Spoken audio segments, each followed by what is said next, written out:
मराठों का एक राजनीतिक शक्ति के रूप में उदय शिवाजी से प्रारंभ हुआ। दोस्तों, शिवाजी का जन्म पूना के निकट सिवनेर दुर्ग में हुआ। इनके पिता का नाम शहाजी भोसले, इनकी माता का नाम जीजाबाई तथा इनके संरक्षक का नाम दादाजी कोंडदेव था। इनके आध्यात्मिक गुरु रामदास रहे। शिवाजी ने अपने पिता से जागीर के रूप में सबसे पहले पूना का क्षेत्र प्राप्त किया और मावल प्रदेश के नवयुवकों को संगठित कर उनमें देशभक्ति की भावना जागृत की। शिवाजी ने नीलोजी नीलकंठ को पराजित कर पुरंदर का दुर्ग जीता। 1956 में शिवाजी ने चंद्रराव मौर्य को पराजित कर प्रथम बड़ी विजय जावली विजय की। शिवाजी का मुगलों से पहली बार संघर्ष 1658 में शाहजहां के समय उनके पुत्र औरंगजेब से हुआ। 1659 में शिवाजी ने एक मुलाकात के दौरान मिर्जापुर के अफजल खान को मौत के घाट उतार दिया। 1663 में शासक बनने के बाद औरंगजेब ने सर्वप्रथम शिवाजी के विरुद्ध शाइस्ता खां को भेजा, किंतु यह शाइस्ता खां पूना में पराजित हुआ। शिवाजी ने मुगलों के अधीन सूरत के बंदरगाह को 1664 व 1670 में लूटा।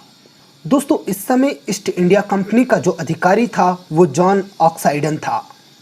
औरंगजेब की ओर से आमेर के मिर्जा राजा जयसिंह ने शिवाजी को पराजित कर उनके साथ 1665 में पुरंदर की संधि की। 1667 में जयसिंह के समझाने पर शिवाजी आगरा में औरंगजेब के दरबार में भी गए और दोस्तों, इसी दौरान औरंगजेब ने शिवाजी को कैद कर लिया, परंतु अपने हमशक्ल हीरोजी फरजंद की सहायता से शिवाजी कैद से निकल भागे। 1674 में शिवाजी ने काशी के पंडित विश्वेश्वर जी गंग भट्ट की सहायता से रायगढ़ में राज्याभिषेक करवाया। शिवाजी ने तांत्रिक निश्चलपुरी गोस्वामी की सहायता से 1674 में ही द्वितीय बार अपना राज्याभिषेक करवाया। 1680 में शिवाजी की मृत्यु रायगढ़ में हो गई। दोस्तों, शिवाजी के काल में मराठा राज्य एक केंद्रीकृत राज्य था, किंतु उनकी मृत्यु के बाद मराठा राज्य संघ राज्य में परिवर्तित हो गया।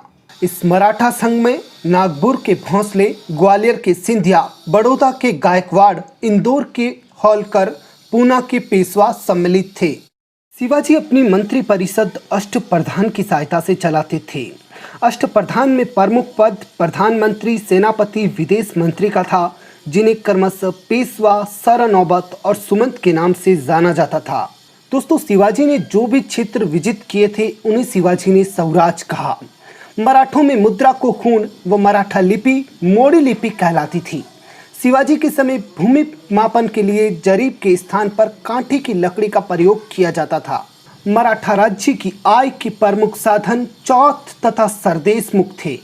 यदि कोई राज्य मराठा आक्रमण से बचना चाहता तो उसके बदले में उस राज्य को चौथ यानी उपज का 1/4 भाग मराठा को देना होता था।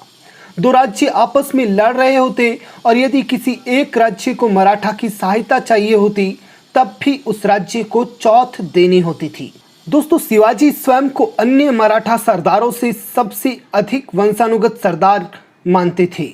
इसी कारण अन्य मराठा शिवाजी को अपनी आय का 1/10वां भाग देते थे, जिसे सरदेश मुखी कहा जाता था।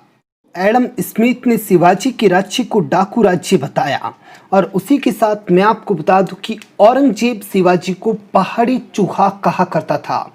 शिवाजी के बाद संभाजी, जो कि शिवाजी के पुत्र थे, शासक बने।